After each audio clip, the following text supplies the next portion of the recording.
ओम विघ्नेश्वराय वरदाय सुरप्रियाय लंबोदराय सकलाय जगत्थिताय नागायनाय सुतियज्ञ विभूषिताय गौरीसुताय गणनाथ नमो नमस्ते। या श्री स्वयं सुकृतिनां भवनेष्वलक्ष्मी पापात्मनां कृतिधियां हृदये सुबुद्धि श्रद्धा सदां कुलजना प्रभवस्य लज्जा ताम त्वाम नतास्म परिपालय देव विश्वम। नमस्कार, मैं हूँ आचार्य डॉक्टर विक्रमादित्य। आचार्य वाणी चैनल पे आपका स्वागत है और आज हमारा विषय है धनु राशि वालों के बारे में बात करना कि जून के अंतिम भाग में उनके लिए ग्रह नक्षत्रों का प्रभाव कैसा बना हुआ है। देखिए, धनु राशि वालों, आपकी राशि के स्वामी बृहस्पति हैं और बृहस्पति इन दिनों आपकी राशि के अनुसार से जहाँ चल रहे हैं वो बहुत ही महत्वपूर्ण स्थान रखता है। आपके लिए समय दो धारी तलवार वाला है और जून के अंतिम भाग की बात करें तो आपकी राशि के अनुसार से शनि महाराज वक्री होने जा रहे हैं। ये आपके अंदर बड़ा विचित्र परिवर्तन लाने के योग बनाएंगे, क्योंकि पुरुषार्थ वाले में विशेष तौर पर चलने बजाय आगे चलने के ये बड़ा विचित्र प्रभाव उत्पन्न कर सकते हैं। नेगेटिव पीछे आने की तरफ शनि प्रयास कर रहे हैं, धीरे धीरे अंश में आगे बढ़ते हैं। ये ग्रह टक टक टक टक टक टक टक नीचे जाने के योग बना रहा है। बुध भी परिवर्तन की तरफ जा रहे हैं। बुध महाराज आपकी राशि के अनुसार से जाके अष्टम भाव में बैठ जाएंगे। तो ऐसे में बुध का उदय होना तो बहुत शुभ है, लेकिन राशि परिवर्तन करने का प्रभाव थोड़ा सा अलग होगा, तो उसको आपको समझना पड़ेगा क्या कुछ करेगा।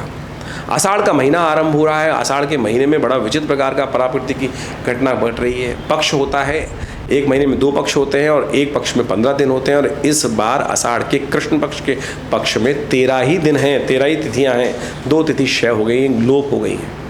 और ये जो प्रभाव होगा, इसका प्रभाव अशुभ होगा। प्राकृतिक आपदा, कहीं ना कहीं अशांति का वातावरण बन सकता है विश्व में। ध्यान रखते हुए कार्य करें। आपकी राशि में क्या योग है वो समझ लें। 21 तारीख की जून की बात करें, शुक्रवार का अवसर, चतुर्दशी तिथि है जो केवल सुबह 7:30 बजे तक है। उसके बाद पूर्णिमा का आगमन हो रहा है और पूर्णिमा के दिन होता है सत्यव्रत। और आपकी राशि के अनुसार से हम बात करें तो इन दिनों विशेष तौर पर चंद्रमा और बृहस्पति का संबंध बड़ा विचित्र प्रकार का बना हुआ है, जो लाभ की तरफ भी ले आ सकता है, नुकसान की तरफ भी ले सकता है। चंद्रमा धनु राशि वृश्चिक राशि में चल रहे हैं, जो रात्रि में धनु राशि में जाएंगे शाम के समय। यदि शुभ चाहते हैं, नुकसान से बचना चाहते हैं तो सत्यनारायण व्रत का पूजन कर लें, भगवान सत्यनारायण का पाठ करें। पूर्णिमा के दिन पूर्णिमा के दिन सूर्य को चंद्रमा को अर्घ्य दें और हो सके तो सत्यनारायण व्रत का पाठ करते हुए ओम नमो नारायणाय इस मंत्र का जप करें, कथा श्रवण करें। देखिए, सब अशुभ शुभ हो जाएंगे और धन लाभ के योग सुंदर तरीके से बन जाएंगे। गजकेसरी योग निर्माण हो रहा है, लेकिन थोड़ा सा ऐसी जगह बृहस्पति बैठे हुए हैं जो नुकसान और लाभ दोनों देने की स्थिति बन सकते हैं। नुकसान को बचाने के लिए ये उपाय करना आपके लिए सबसे श्रेष्ठ रहेगा। ज्येष्ठा नक्षत्र इस दिन विद्यमान है। जो जातक इस दिन जन्म ले रहे हैं उनके अवश्य उनके घर वालों के द्वारा मूल शांति होनी चाहिए, और जिनका जन्म ही ज्येष्ठा नक्षत्र में हुआ है तो उनको विशेष तौर पर ध्यान रखना चाहिए कि इस दिन से 27 दिन तक वो अवश्य अब करा लीजिए मूल शांति, वो बहुत ज़रूरी है। अगले दिन मूल नक्षत्र रहेगा, वो भी गणमूल के अंतर्गत आता है, तो उनको भी सेम उपाय करने की ज़रूरत है। 22 तारीख की हम बात कर रहे हैं, शनिवार का अवसर है, पूर्णिमा है इस दिन, लेकिन पूर्णिमा बहुत थोड़ी देर के लिए है। उसके बाद प्रतिपदा का आगमन होगा, आषाढ़ का महीना आरंभ हो जाएगा, लेकिन वो जो प्रतिपदा है वो समाप्त हो जाएगी अगले दिन के सूर्योदय से पहले ही। तो प्रतिपदा हो गई क्षय, और ये क्षय तिथि जो महीने के पहले दिन पड़ जाए तो पूरा महीना कहीं ना कहीं फंस जाता है। सावधानी के साथ काम करने की ज़रूरत पड़ती है। ग्रह नक्षत्रों के दृष्टिकोण से आपकी राशि के अनुसार से यदि हम बात करें तो शक्ति का संचार अवश्य रहेगा, नई इंप्रूवमेंट रहेगी, प्रोग्रेस अच्छी रहेगी। विचारों को केंद्रीकरण करके काम करना आपके लिए अच्छी एनर्जी के साथ काम करते हुए दिखाई देंगे आप। शनिवार का अवसर है, शनि महाराज आपकी राशि के अनुसार से पुरुषार्थ वाले भाव में चल रहे हैं, तो शनि को थोड़ा शक्ति दें, हनुमान जी की उपासना करें। बस हनुमान जी को साध लो, बस शनि महाराज आपके लिए सब अच्छा कार्य करेंगे। शनि दंडाधिकारी हैं, पुरुषार्थ में थोड़ा सा आलस उत्पन्न कर रहे हैं आपकी राशि में, क्योंकि तृतीय भाव में शनि अपनी राशि से काम करते हैं, लेकिन पुरुषार्थ में थोड़ा उत्साह बढ़ता है। तो हनुमान जी सब ठीक करेंगे। और देवता चित्तन धन ही हनुमत से ही सर्व सुख करही, इस कलिकाल में वही सबसे प्रकार से कल्याण करने वाले हैं। 23 तारीख का दिन, 23 तारीख रविवार का अवसर, द्वितीया तिथि, और ग्रह नक्षत्र के दृष्टिकोण से समय तो अच्छा दिखाई देता है, लेकिन सूर्य अननेसेसरी आपका एग्रेशन बढ़ा रहे हैं। रविवार का दिवस है, सूर्य को जल दीजिए, थोड़ा अर्घ्य दीजिए, गायत्री का पाठ करें, बहुत ज़रूरी है। नहीं तो एग्रेशन जब होता है ना तो सब खत्म कर देता है, गुस्सा जो होता है सब खत्म कर देता है। परिवार को शांत में बनाने का वातावरण करेगा। अननेसेसरी एक आदमी गुस्सा हो, सब कुछ सारी अच्छाइयाँ खत्म हो जाती हैं। इस बात का ध्यान रखते हुए कार्य करें। सूर्य को जल दें, गायत्री का पाठ करें, नमक का दान करें। 24 तारीख सोमवार का अवसर, तृतीया तिथि इस दिन विद्यमान है और ग्रह नक्षत्रों के दृष्टिकोण से आपकी राशि के अनुसार से आपके दिन अच्छे दिखाई देते हैं। 2-3 दिन आने वाले में आपके लिए पॉजिटिव रहेंगे, आपके परिवार में आपकी बन सकती है, लेकिन बस गुस्सा आपको शांत करना है। हो सके तो सबसे पहले माता पिता का सुबह सुबह आशीर्वाद, कम से कम उनके सामने उनकी अवहेलना ना करें, इस बात का ध्यान रखिएगा, नहीं तो विशेष तौर पर आपके दिन में अशुभ हो जाएगा। यदि आपने माता पिता को रुष्ट किया, गुरुजन को रुष्ट किया और वो आपके गुस्सा हुए, तो बस समझ लीजिए 2-3 जितने आपका पूरा दिन नेगेटिव रहेगा। सुबह सुबह शिव का ध्यान करें, शिव का अभिषेक करें, भगवान शिव का आशीर्वाद लें, देखिए शुभ होगा, कष्ट दूर होंगे। भद्रा है इस दिन, जो दोपहर को करीब 2:24 से आरंभ होगी, तो नए कार्य आरंभ करने हो तो 2:24 से पहले कर लीजिएगा, उसके बाद तो कम से कम ना करें तो अच्छा है। 25 तारीख का दिन मंगलवार का दिन, आषाढ़ की चतुर्थी का योग, मंगल और चतुर्थी का योग अंगारक योग का निर्माण कर रही है, यानी मंगल के जन्मदिवस का निर्माण कर रही है योग। तो ऐसे में आपकी राशि के अनुसार से मंगल इन दिनों चल रहे हैं आपके बुद्धि वाले भाव में, शनि की दृष्टि पड़ रही है, तो मंगल को तो थोड़ा उपाय करने की ज़रूरत ही है। तो ऐसे में कोशिश करें मंगल का जब क्रांग क्रीं क्रौंग से भौमाय नमः इस मंत्र का जब हो सके तो देवस्थान हनुमान जी के मंदिर में जाकर कुछ मीठे का भोग लगा दो, हनुमान जी को चूल्हा चढ़ा दो, उससे मंगल की शक्ति बढ़ेगी, शनि भी अनुकूल होंगे, वो भी ठीक रहेगा आपके लिए। बुध उदय होने जा रहे हैं आपकी राशि के अनुसार से, ये बड़ा अच्छा हो रहा है। चीज़ों को ऑर्गेनाइज करने में कम से कम थोड़ी सी रिलीफ मिलती दिखाई दे रही, चाहे वो 2-3 दिन के लिए ही हो, लेकिन अच्छा रहेगा आपके लिए, स्थिति अच्छी दिखाई देती है। 26 तारीख बुधवार का दिन, पंचमी तिथि, कुंभ राशि में चंद्रमा का प्रवेश हो रहा है। ये आपके लिए शनि के साथ बैठ के चंद्रमा आपके लिए कहीं ना कहीं आपको एकाग्र करते दिखाई दे रहे हैं। आपका अंतःकरण और मन थोड़ा एक होता दिखाई देगा, चीज़ों को स्थिरता के साथ आप समझते दिखाई देंगे और यही आपके लिए सबसे उपयुक्त है। कोशिश करें भगवान विष्णु का स्तवन करें, भगवान विष्णु के मंदिर में जाकर उनको पंचामृत से स्नान कराएं, तुलसी दल भगवान पर अर्पित करें, ये आपके लिए शुभ है। 27 तारीख का अवसर बृहस्पतिवार का दिन है और षष्ठी तिथि है और रोहिणी के तृतीय चरण में चंद्रमा का नक्षत्र है रोहिणी नक्षत्र, बृहस्पति प्रवेश कर रहे हैं। ये आपके लिए थोड़ा सा रिलीफ दिखाई देता है और इसमें रिव्यू करने से थोड़ा सा बृहस्पति के उपाय की ज़रूरत है। पीली चीज़ों का दान करें, भगवान विष्णु का कहीं केले का पेड़ रोपित कर दें। शनि बृहस्पति बड़ा विचित्र है इस साल आपके लिए, कुछ मामलों में खराब है और कुछ मामलों में ठीक भी है, तो ऐसे में ध्यान रखते हुए कार्य करें। किसी देवस्थान में जाकर केले का एक पेड़ रोपित कर दीजिए, हो सके तो नित्य प्रति उस पर कम से कम बृहस्पतिवार के दिन तो हल्दी वाला जल चढ़ा दिया करें। ये उपाय करेंगे तो बृहस्पति का नेगेटिव प्रभाव कम करने में आपको सहायता प्राप्त होगी। 28 तारीख शुक्रवार का अवसर, सप्तमी तिथि विद्यमान है और मीन राशि में चंद्रमा का प्रवेश आपकी राशि में होने जा रहा है और पुनर्वसु नक्षत्र में शुक्र का प्रवेश हो रहा है। बृहस्पति के नक्षत्र में शुक्र का प्रवेश, शुक्र अलग बुद्धि के स्वामी, बृहस्पति अलग विचार के स्वामी, और दोनों के दोनों जब यदि किसी प्रकार से करें या शुक्र का संबंध बने तो व्यक्ति के जीवन में ना दो विरोधाभासी स्थिति उत्पन्न कर देते हैं। हाँ, इधर जाऊं या इधर जाऊं, विचारों में भेद उत्पन्न कर देते हैं। ऐसे में सप्तमी अष्टमी तिथि, सप्तमी अष्टमी का योग बन रहा है, तो ऐसे में विशेष तौर पर कुछ उपाय करने का प्रयास करें। किससे कर सकते हैं उपाय? भगवती की प्रार्थना ही कर सकते हैं। भगवती का एक मंत्र है, या देवी सर्वभूतेषु बुद्धि रूपेण संस्थिता नमस्तस्यै नमस्तस्यै नमस्तस्यै नमो नमः, इसका जप कीजिए, ये आपके लिए शुभ रहेगा, कष्ट का निवारण करने वाला रहेगा। 29 तारीख का दिवस शनिवार का तिथि है और अष्टमी तिथि विद्यमान है और कर्क राशि में बुध का प्रवेश हो रहा है और साथ साथ वक्री होने जा रहे हैं शनि। ये बहुत महत्वपूर्ण है आपके लिए। वक्री शनि जो हो रहे हैं पराक्रम में बैठकर, ये पुरुषार्थ को ध्यान रखना पड़ेगा। वैसे ही शनि पुरुषार्थ में जाकर थोड़े कमज़ोर हो जाते हैं, व्यक्ति के साथ एक स्थिति बन जाती है, हम कर लेंगे काम, हम करेंगे, हम देखेंगे, हम देखते रहेंगे, देखते रह जाएंगे हम काम। तो ये स्थिति ना कर दीजिएगा। शनि वापस जा रहे हैं धीरे धीरे, तो ऐसे में ध्यान रखना है। विशेष तौर पे धनु राशि वालों, चीज़ों को पॉजिटिवली में काम करते हुए विचार नहीं करना है, कर भी लेना है। क्रियान्वयन कराने के लिए ज़बरदस्ती आपको प्रयास करना पड़ेगा। जैसे हनुमान जी अपनी शक्ति भूले बैठे थे, जामवंत के वचन सुहाए तब हनुमंत अति सुख पाए। तो इसलिए ध्यान रखें, अपनी शक्ति को जगाएं। हनुमान जी का चित्तपति सुंदरकांड का पाठ हर मंगलवार हर शनिवार अवश्य करें। मैं तो कहूँगा रोज़ करें, 20-40 मिनट लगते हैं, क्या दिक्कत है, करके बैठिए। देखिए, ये शनि को ठीक करना बहुत ज़रूरी है आपकी राशि के अनुसार से, नहीं तो ये जो परिवर्तन का योग आया है वैसे 7.5 खत्म होकर चली है, अब खत्म हो चुकी है। अब ये इसको बहुत ज़रूरी सावधानी के साथ करें। उन्नति चाहते हैं, नेगेटिव समय खत्म हो चुका है, लेकिन शनि को शक्ति नहीं दोगे तो कहाँ से काम होगा, तो इसको करने का प्रयास कीजिए। देखिए, बहुत सुंदर तरीके से केवल आपको पुरुषार्थ जगाना है। इन दिनों ग्रह नक्षत्र दिखा रहे हैं कि अपनी शक्ति भूले बैठे हैं। होता क्या है कि जब 7.5 व्यक्ति की चल रही होती है तो निश्चित हो जाता है, लगातार हार मिलती है। लेकिन जब 7.5 खत्म हो जाती है तो व्यक्ति ऐसा हो जाता है कि अब कुछ करूँगा नुकसान ही होगा, काम लाभ होता ही नहीं है। अब शक्ति पहचानो, अब नहीं जागे तो कब जागे। शनि महाराज अपने घर के होकर बैठे हैं पुरुषार्थ वाले भाव में, करो तो सब भाई। भगवान आके किसी को ग्रास नहीं देते हैं, आपको खुद ही करना पड़ेगा। भगवान की प्रेरणा मिल सकती है, आशीर्वाद मिल सकता है, आशीर्वाद साथ आ गया है, विश्वास जगाओ। तो आप हनुमान जी का स्तवन करो नित्यपति, कष्ट दूर होने के योग बिल्कुल तैयार है। 30 तारीख शनि रविवार का अवसर, 9वीं तिथि और मेष राशि में चंद्रमा का प्रवेश होने का योग बन रहा है सुबह 7:37 पर। यह आपके लिए ओवरऑल अनुकूल दिखाई देता है। चिंता ना करें, आगे बढ़ने का प्रयास कीजिए, स्थितियों को आप बहुत पॉजिटिव करते दिखाई देंगे आने वाले 2-3 दिनों में। ज्योतिष एक प्रत्यक्ष विज्ञान है। ग्रह नक्षत्रों के परिवर्तन का प्रभाव संपूर्ण संसार में होता है। क्या परा क्या अपरा प्रकृति, क्या व्यक्ति, क्या जीव, क्या विशेष तौर पर संसार के कण कण पर ग्रह नक्षत्रों का प्रभाव होता है और उसी से परिवर्तन का योग बनता है। परा प्रकृति हमेशा परिवर्तनशील है और उस परिवर्तन को पढ़ने का तरीका शास्त्र में जो विद्यमान है वो ज्योतिष विज्ञान है। ग्रह नक्षत्रों के परिवर्तन से जो गणनाएं होती हैं, उन गणनाओं के द्वारा हमारे ऋषि मुनियों ने सुंदर एक व्यवस्था बनाई कि भविष्य में उसका प्रभाव क्या कुछ होने जा रहा है। और आप देखिए, आप इसको ऐसे समझने का प्रयास करें। आमतौर पर हम जन्मपत्री को जब देखते हैं तो जन्मपत्री क्या है आपका? जन्मपत्री जिस वक्त व्यक्ति का जन्म होता है उस वक्त एक ग्रह नक्षत्रों का खाका बनकर आता है कि आपने पूर्व जन्म में क्या क्या कर्म किए थे, उसके प्रभाव से व्यक्ति ने जिस समय पर जन्म लिया उस समय एक लेखा जोखा निकल कर आया कि ये कर्म के प्रभाव से आपको आने वाले समय में ये सब चीज़ें प्राप्त होने के योग हैं।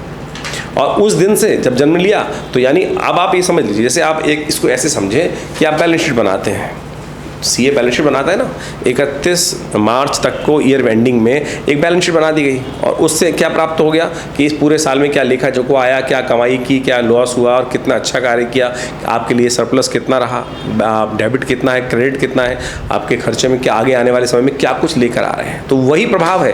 यानी 1 अप्रैल से जब नया कार्य आरंभ करते हैं तो वो सब चीज़ें आपके लिए होते हैं। अब या तो उसको बैठ के खा लो, या जो नुकसान है उसको बैठ के रो लो, या कर्म कर लो, उसको और बढ़ाने का प्रयास करो, शुभ रूप करने का प्रयास करो। तो यही प्रभाव ज्योतिष के विज्ञान के अनुसार से है कि जन्मपति तो केवल लेखा जोखा है, आपने पूर्व अर्जित कर्म के अनुसार से पूर्व जन्म में जो किया और अब आगे बढ़ने के लिए कौन से कर्म आपको सही चाहिए, कैसे कर कर आप उसको ठीक कर सकते हो, यही विज्ञान है। यही ज्योतिष ने बहुत सुंदर तरीके से समझने का प्रयास किया और हमारा इस चैनल के माध्यम से आपके समक्ष जुड़ने का यही अर्थ रहता है कि हम आपको बताएं कि सही दिशा कैसे रहेगी, कौन सी दिशा पे आपको चलकर क्या कुछ, कहाँ हिंड्रेंसेस आ रहे हैं, कहाँ रास्ता स्मूथ है, कैसे आपके जीवन में आप ग्रह क्रम जो है, घटनाएं जो है वो किस दिशा में आपको ले जाने का प्रयास कर रही हैं और कैसे आपको उसको अपने जीवन में लाभ के लिए, शुभ के लिए यूज कर सकते हैं। शास्त्र कहता है बड़े भाग्य मानुष्य तन पावा। इस संसार में मनुष्य तन जो है, शरीर जो है, बड़े भाग्य से मिलता है और उसको ऐसे ही बेकार ना करें। विज्ञान के अनुसार से, शुभ योगा योग के अनुसार से चीज़ों को समझते हुए उसको हमें आगे बढ़ाने का प्रयास करना चाहिए, सही मार्ग पे अपने आप को डालने का प्रयास करना चाहिए। ये एक्सपेरिमेंट करने का धंधा नहीं है। आप हमारे ऋषि मुनियों ने बहुत अनुसंधान कर कर बहुत सुंदर तरीके से जीवन को चलाकर सुंदर व्यवस्था बनाने का, सुंदर जो व्यवस्था है अनादिकाल से व्यवस्था करने का प्रयास किया। आज हम मूढ़ हैं जो अपनी संस्कृति पर विश्वास नहीं करते। विश्व में बहुत सारे लोग आज हमारी संस्कृति पर, इस ज्योतिष विज्ञान पर विश्वास कर रहे हैं। हमारे पास बहुत विदेश से भी बहुत लोग आते हैं, जुड़ते हैं और जब ज्योतिष विज्ञान का चमत्कार उनके जीवन में वो समझ में आता है तो बहुत बढ़िया से उसको समझकर उसको जीवन में उतारने का प्रयास करते हैं। और आपके साथ बहुत सारे लोग कार्य कर रहे हैं, क्या वो आपके लिए अच्छे हैं? ये बात बहुत ज़रूरी है विचार करने की। देखिए, आपका अलग भाग्य नहीं बनता है। आपके आसपास जब आपका भाग्य जागता है तो यानी आपका धन लाभ हुआ तो सोचो उस वक्त कितने लोगों को लाभ होने के योग बनेंगे, वो आपके साथ जुड़े होंगे। और यदि आपका भाग्य खराब हो रहा है तो जो आपके साथ जुड़े हैं उन सबका भी कईयों का भाग्य खराब हो रहा हो। एक मंत्री बने व्यक्ति, आप ये समझें उनके साथ कितने लोग जुड़े हुए थे, कितने लोगों का उद्धार हो गया, कितने लोगों की और प्रोग्रेस हो गई, किन किन को कौन कौन सा उनके साथ से जुड़े हुए लोगों को क्या क्या प्राप्त हुआ, यानी उन सब के भाग्य ने भी जोर मारा।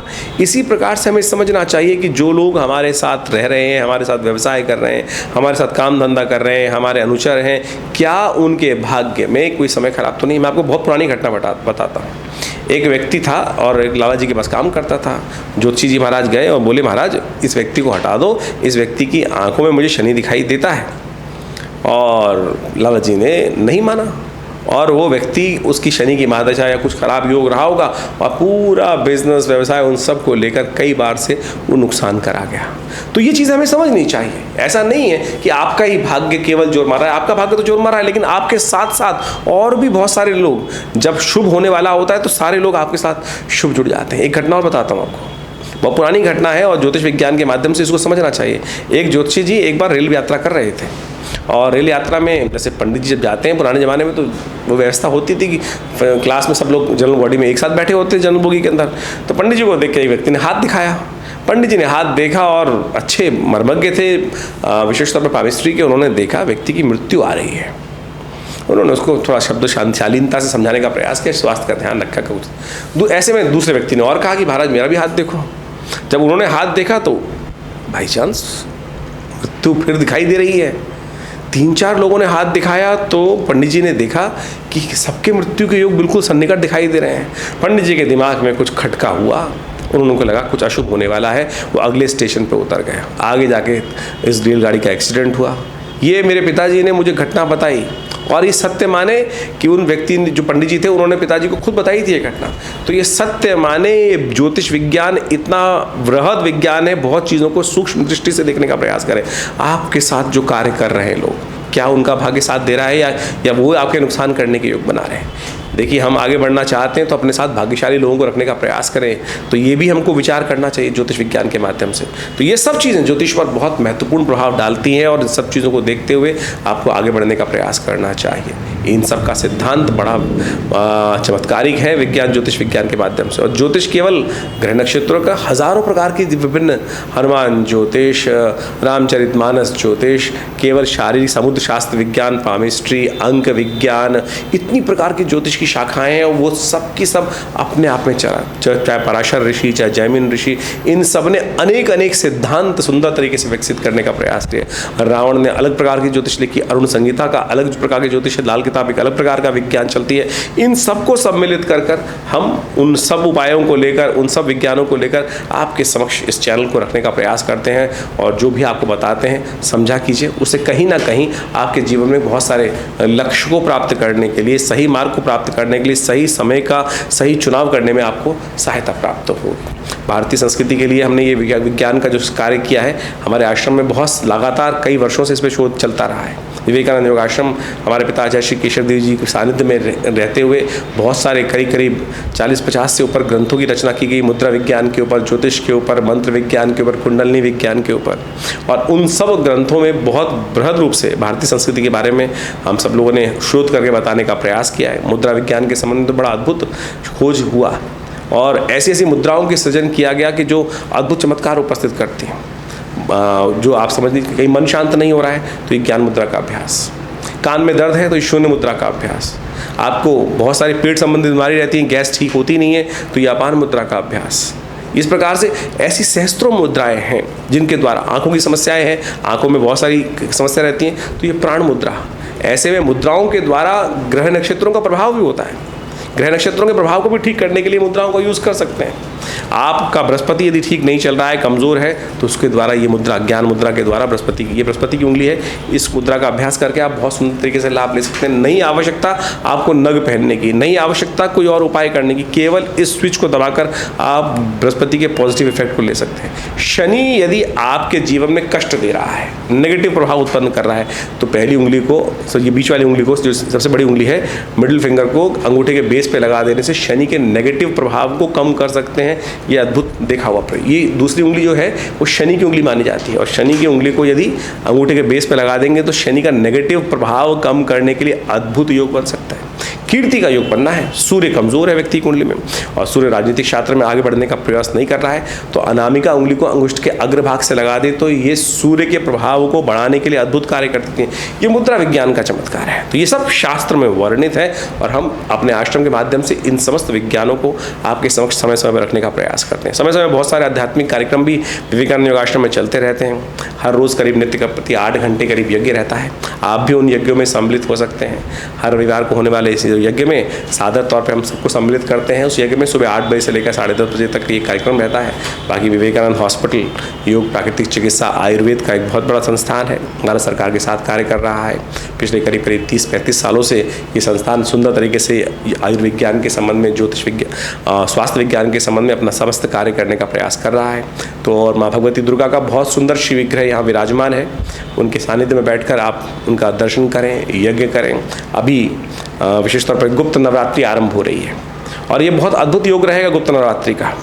माँ भगवती दुर्गा के समक्ष अपनी गुप्त मनोकामनाओं को पूर्ति करने के लिए तंत्रोक्त दृष्टिकोण से गुप्त नवरात्रि जो आषाढ़ की शुक्ल पक्ष की प्रतिपदा से आरंभ होते हैं, ये बहुत अद्भुत माने जाते हैं। कहा जाता है कि इसमें माँ भगवती के सानिध्य में, जागृत शिव विग्रह के सानिध्य में जो बैठकर माँ भगवती दुर्गा सप्तशती का यज्ञ करते हैं, उनकी मनोकामना सिद्धि। आश्रम में हम लोगों ने इस बार विशेष तौर पर बड़ा यज्ञ रखने का प्रयास किया है, आप भी उसमें सम्मिलित हो सकते हैं। जो अभी आषाढ़ की शुक्ल पक्ष की प्रतिपदा से समय आरंभ हो रहा है, ऐसे में माँ भगवती का सुंदर शिव विग्रह का दर्शन करके, पूजा करके आप लाभ लेने का प्रयास कीजिए। बहुत सुंदर तरीके से आपकी मनोकामना सिद्धि का योग बनेगा और कल्याण के योग बनेंगे। 6 तारीख से ये सुंदर यज्ञ आरंभ होने जा रहा है 9 दिन के लिए। उसमें दुर्गा जी के विशिष्ट यज्ञ की सुंदर व्यवस्था रहेगी। आप सब लोग इसमें सम्मिलित होंगे तो आनंद रहेगा।